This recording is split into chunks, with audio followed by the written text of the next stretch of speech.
Coaching संचालक से 50 लाख की रंगदारी मांगने और धमकी देने का आरोप है। कोचिंग संचालक ने जॉर्ज टाउन थाने में तहरीर दी और तहरीर में आरोप है कि मंगलवार 10 सितंबर को शाम 7 बजे कोचिंग में 10 से 12 लोग आए, रंगदारी न देने पर जान से मारने की धमकी दी और बैट से हमला करने की कोशिश की, लेकिन कोचिंग के स्टाफ ने संचालक को बचा लिया। कोचिंग में आरोपियों के आने और हंगामा करने की घटना भी सीसीटीवी में कैद हो गई। मामले में राहुल सिंह परिहार, बादल सिंह, प्रवीण शुक्ला और सौरभ त्रिपाठी और अन्य के खिलाफ जॉर्ज टाउन थाने में तहरीर दी गई। सर्वेश से इस पर अपडेट लेते हैं। सर्वेश, इस घटना के बाद क्या पुलिसिया कार्रवाई हुई है? देखिए, पुलिस मौके पर गई थी और कोचिंग जो ये टैगोर टाउन इलाके में है, एग्जामपुर के नाम से, जिसके संचालक विवेक कुमार हैं, उनकी तहरीर पर एफआईआर नामजद और अज्ञात दर्ज कर ली गई है। 4 लोगों को नामजद किया गया है और इसके साथ साथ आरोपियों की पुलिस तलाश कर रही है। खास बात इसमें यह है कि पुलिस ने पीड़ित के बयान दर्ज कर लिए हैं और आरोपियों की गिरफ्तारी के लिए टीमें गठित कर दी गई हैं। मामला इसमें 50 लाख की रंगदारी से जुड़ा हुआ बताया जा रहा है और पुलिस इस मामले में कार्रवाई की बात कर रही है कि जल्द ही सभी आरोपियों को गिरफ्तार कर जेल भेजा जाएगा। बिल्कुल, कोचिंग संचालक ने मामले में तहरीर दी है, तो क्या इससे पहले भी इस तरह की धमकियां इसको मिली हैं? क्या उसने किसी पर शक जताया है? सर्वेश, देखिए, निश्चित तौर पर तहरीर में साफ तौर पर यह लिखा गया था कि 4 सितंबर को भी यही आरोपी आए थे कोचिंग में। उन्होंने चूंकि इसके संचालक मौजूद नहीं थे तो कोचिंग के जो स्टाफ थे उनको इन्होंने धमकी दी थी, लेकिन उस समय इन्होंने मामले को गंभीरता से नहीं लिया था और इसके बाद दूसरी बार यह घटना जो है वो कल शाम यानी कि 10 सितंबर की शाम 7 बजे हुई, जबकि 10 से 15 लोग आए और वहां पर धमकी दी जान से मारने की और 50 लाख की रंगदारी 1 हफ्ते में देने को कहा, जिसके बाद ये पूरा मामला दर्ज कराया गया है। सीसीटीवी कैमरे में भी सभी आरोपी दिख रहे हैं। हालांकि किसी तरह की तोड़फोड़ नहीं की गई है, लेकिन संचालक का आरोप है कि बैट लेकर उसे मारने की कोशिश की गई थी। बिल्कुल, और पुलिस का दावा है कि जल्द ही रंगदारी मांगने वाले पकड़े जाएंगे। जानकारी के लिए आपका शुक्रिया। ट्रेन की पटरियां आतंकियों के निशाने पर हैं। कानपुर में पिछले 20 दिनों में 2 घटनाएं ऐसी सामने आई जिसमें ट्रेन को दुर्घटनाग्रस्त करने का बड़ा षड्यंत्र रचा गया। हालांकि ट्रेन के ड्राइवर की सूझबूझ की वजह से बड़ी घटना नहीं हो पाई, मगर इन घटनाओं के तार आतंकी संगठनों से भी जुड़े हो सकते हैं। सूत्रों की माने तो पुलिस और अन्य खुफिया एजेंसी पूरे मामले की गंभीरता से जांच कर रहे हैं। कानपुर पुलिस भी कई जिलों में छापेमारी कर रही है और सूत्रों की माने तो पुलिस के हाथ कई अहम सबूत भी लगे हैं।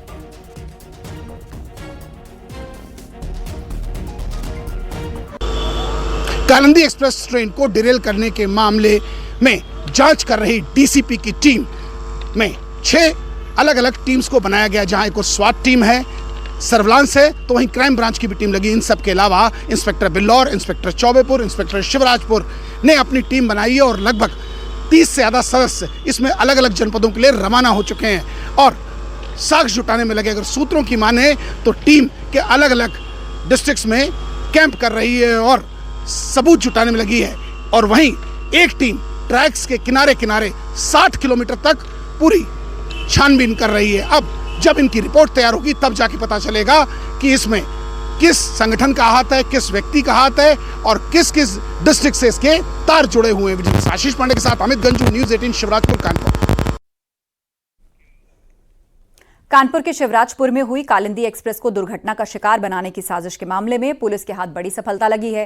कानपुर के मुंडेरी गांव के रहने वाले हिस्ट्री शीटर शाहरुख को पुलिस ने गिरफ्तार किया है। अगर सूत्रों की माने तो 45 दिन पहले ही हिस्ट्री शीटर शाहरुख पश्चिम बंगाल से यहां पर आया था और उसके खिलाफ कन्नौज, फतेहपुर, कई अन्य जिलों में भी गंभीर मामलों में मुकदमे दर्ज हैं। घटना की कुछ ही देर पहले वो वहां से एक सेल्फी भी पोस्ट करा था, ये भी खबर सामने आई है। ट्रेन पलटाने की साजिश से तार जुड़ने की खबर है। हिस्ट्री शीटर शाहरुख से पूछताछ जारी है। कुछ समय पहले वो वेस्ट बंगाल से यहां आया और पटरी के किनारे इसने एक सेल्फी भी पोस्ट की। तो ट्रेन को डिरेल करने की योजना बनाने वालों की योजना विफल रही और उसके बाद से अब लगातार एजेंसीज जांच में जुटी हैं। एक संदिग्ध जिसका नाम शाहरुख बताया जा रहा है, मुंडेरी गांव का है। ऐसा माना जा रहा है कि इन्हीं झाड़ियों के बीच से होते हुए इस रेलवे लाइन के ट्रैक पर आया और सिलेंडर रखने के बाद जो भी संदिग्ध यहाँ से फरार हो गया। हालांकि पुलिस जिस संदिग्ध से अभी पूछताछ कर रही है उसका नाम शाहरुख बताया जा रहा है। शाहरुख पश्चिम बंगाल से 1.5 महीने पहले यहाँ आया था। जो हमारे सूत्र बता रहे हैं कि 45 दिन पहले मुंडेरी गाँव आया था और यहाँ आने के बाद जिस दिन ये घटना हुई उससे 1.25 घंटे पहले उसने इन्हीं झाड़ियों के आसपास लगभग 150 से 200 मीटर के आसपास वहाँ जो एक फैक्ट्री है उसके आसपास सेल्फी बनाई और सेल्फी को अपने डीपी में भी लोड किया। कई घंटे तक जहाँ एक और एजेंसीज ने पूछताछ की तो वहीं सूत्र बता रहे हैं कि उसे एटीएस अपने साथ ले गई है। किस स्थान पर ले गई है, क्या पूछताछ कर रही है, ये जांच का विषय है। मगर कहीं ना कहीं शाहरुख अपराधी प्रवृत्ति का व्यक्ति है जिस पर फतेहपुर, कानपुर और कन्नौज में कई मुकदमे लिखे गए हैं। अगर कन्नौज की बात की जाए तो जो सूत्र बताते हैं कि कन्नौज से भी वो अरेस्ट हुआ था और जेल गया था, जिसके बाद वो पश्चिम बंगाल पहुंचा और उसके बाद घटना वाले दिन इस क्षेत्र के आसपास देखा गया। अब पुलिस अपनी पूछताछ कर रही है। विजिलेंस आशीष पांडे के साथ अमित गंजू, न्यूज़ 18, मुंडारी, शिवराजपुर। और खबर बरेली से है। डी फार्मा के छात्रों के साथ धोखाधड़ी के मामले में एसआईटी टीम ने खुसरो कॉलेज के चेयरमैन शेर अली जाफरी को गिरफ्तार किया है। शेर अली जाफरी ने गुर्गों के साथ मिलकर छात्रों से 4 करोड़ की ठगी की। पुलिस ने शेर अली जाफरी और बेटे फिरोज को गिरफ्तार किया। सीबीगंज थाना क्षेत्र के खुसरो कॉलेज से दोनों की गिरफ्तारी हुई। बदतमीजी कर रही है मैडम, हमसे वीडियो बनवा रही है, हमारी आगे दिखा रहे हैं।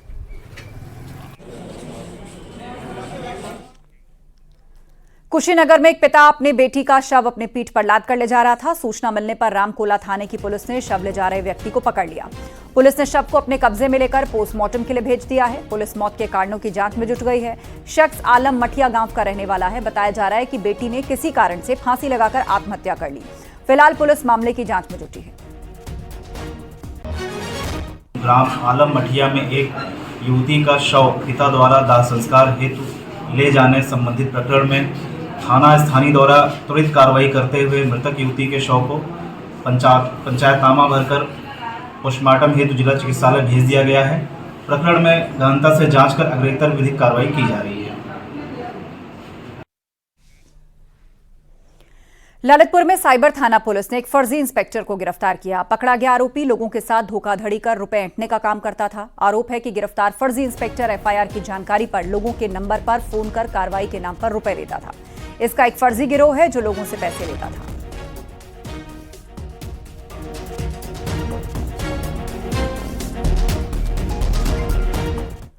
लखीमपुर खीरी में रील बनाने के चक्कर में ट्रेन की चपेट में आने से पति पत्नी समेत 2 साल के मासूम की मौत हो गई। मामला लखीमपुर खीरी के ओयल पुलिस चौकी क्षेत्र का है। बताया जा रहा है कि पति पत्नी लखीमपुर खीरी के रेलवे नहर पुल उमरिया पर घूमने गए थे और वहां पहुंचकर मोबाइल पर ट्रेन को शूट करने लगे। इस दौरान लखनऊ से मैलानी जाने वाली ट्रेन की चपेट में आने से तीनों की मौत हो गई। हादसे के बाद पहुंची पुलिस ने शवों को कब्जे में लेकर पोस्टमार्टम के लिए भेज दिया है। जिसकी मौत हुई वो सीतापुर के रहने वाले थे। रेलवे नहर की पुलिया पर एक पति पत्नी और एक बच्चा 3 वर्ष लगभग ये लोग ट्रेन से कट के मृत्यु हो गई। जांच करने पता चला कि वहाँ पे लोगों ने प्रत्यक्षदर्शियों ने बताया कि फोटो खींच रहे थे वो लोग, उस पर ट्रेन एकाएक आ गई जिसपे ये हादसा हो गया। आगरा में राशन के अवैध सिंडिकेट पर प्रशासन की टीम ने बड़ी कार्रवाई की। सरकारी राशन की कालाबाजारी पर प्रशासन की टीम ने छापेमारी की और भारी मात्रा में चावल बरामद हुआ। वहीं प्रशासन की छापेमारी की खबर के बाद दोनों राशन माफिया सुमित और मनीष फरार हैं। थाना अचनेरा क्षेत्र का यह पूरा मामला है।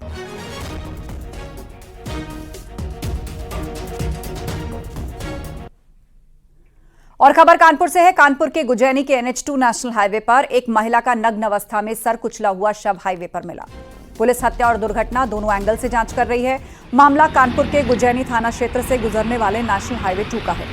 फोरेंसिक टीम भी मामले में जांच कर रही है। नेशनल हाईवे पर लगे सभी सीसीटीवी कैमरों को खंगाला जा रहा है। पुलिस ने शव को पोस्टमार्टम के लिए भेज दिया है।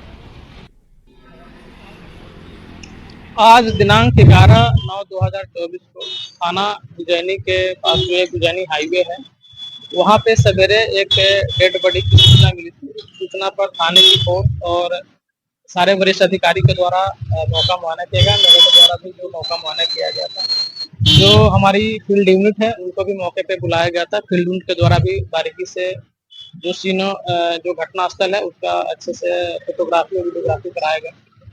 आसपास के जो सीसीटीवी कैमरे लगे हैं उसको भी हम लोग, क्योंकि हाईवे है लेकिन जो हॉस्पिटल है और आगे पीछे के जो है बैकवर्ड फॉरवर्ड लिंकेज हम लोग देख रहे हैं।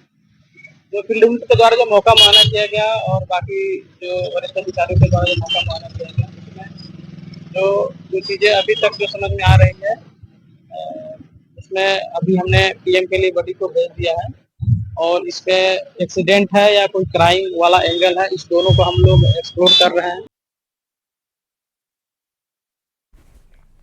और बड़ी खबर लखनऊ से आ रही है। मिर्जापुर में कैश वैन लूट और हत्या मामले में गिरफ्तारी हुई है। मिर्जापुर से आरोपी राजीव कुमार गिरफ्तार हुआ है। आरोपी के पास से 1,93,000 कैश मिला है। बिहार का रहने वाला है राजीव कुमार साहनी। आरोपी ने पूछताछ में गुनाह कबूल किया है। ऋषभ मणि से इस पर अपडेट लेते हैं। जी ऋषभ मणि, क्या जानकारी इस पर? देखिए, मिर्जापुर में 12 सितंबर 2023 को दिन दहाड़े ये वारदात को अंजाम दिया गया था, जिसमें एक एक्सिस बैंक की कैश वैन डिलीवरी वैन को लूटा गया था, जिसमें एक गार्ड की हत्या हो गई थी और 2 गार्ड घायल हुए थे। 40 लाख रुपए की लूट हुई थी। बहुत ही सनसनीखेज ये घटना थी। इस घटना के खुलासे में एसटीएफ को लगाया गया था। आज एसटीएफ ने इसमें शामिल एक आरोपी को गिरफ्तार कर लिया, जिसका नाम राजीव साहनी उर्फ मुन्ना है।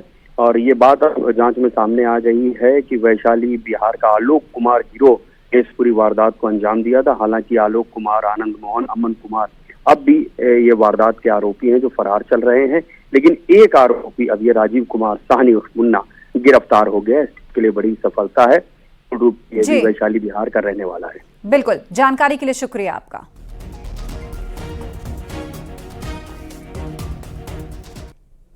और माफिया अतीक अहमद से जुड़ी बड़ी खबर। अतीक अहमद के बेटे अली अहमद समेत 10 लोगों पर गैंगस्टर लगाने की तैयारी है। करेली थाना पुलिस ने गैंग चार्ट तैयार कर पुलिस कमिश्नर को रिपोर्ट भेज दी है। अतीक के रिश्तेदार जीशान उर्फ जानू ने 31 दिसंबर 2021 को अली के खिलाफ करेली थाने में एफआईआर दर्ज कराई थी।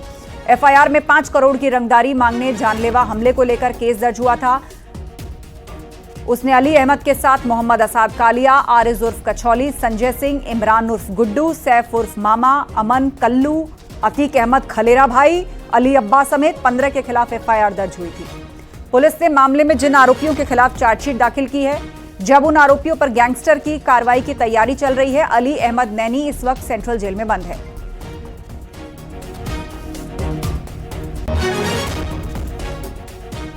और अंबेडकर नगर में चौकी इंचार्ज से वसूली का हिसाब किताब वाला वीडियो सामने आया। इसमें पुलिस चौकी के अंदर हिसाब को लेकर बातचीत हो रही है। इसमें किसी राइस मिलर से मिले 2,000 रुपए के हिसाब किताब की बात की जा रही है। चौकी इंचार्ज को सिपाही ने 450 रुपए दिए। बातचीत से ऐसा लगता है कि राइस मिल से हर महीने पैसा आता है। वायरल वीडियो अकबरपुर के शहजादपुर चौकी का बताया जा रहा है। वायरल वीडियो की न्यूज 18 पुष्टि नहीं करता।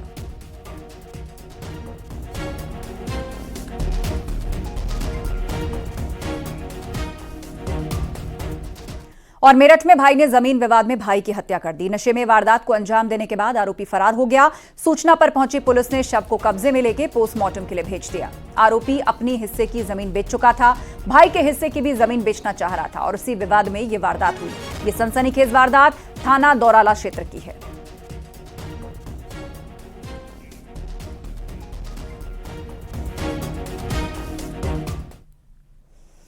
और खबर कानपुर से है। कानपुर में खाकी पर एक बार फिर गंभीर आरोप लगे हैं। कानपुर के पनकी थाने में तैनात दरोगा अनुज तिवारी की प्रेमिका ने शादी का झांसा देकर शारीरिक शोषण का आरोप लगाया। पीड़िता के मुताबिक साल 2021 में लड़की और आरोपी अनुज तिवारी एक साथ पढ़ाई कर रहे थे। इस बीच दोनों की दोस्ती हुई। अनुज का साल 2022 में यूपी पुलिस में चयन हो गया और वो ट्रेनिंग पर चला गया, लेकिन इस बीच दोनों एक दूसरे से मिलते रहे और फिर धीरे धीरे वो अपनी प्रेमिका से दूरियां बनाने लगा। एक दिन ऐसा आया कि उसने शादी करने से इनकार कर दिया।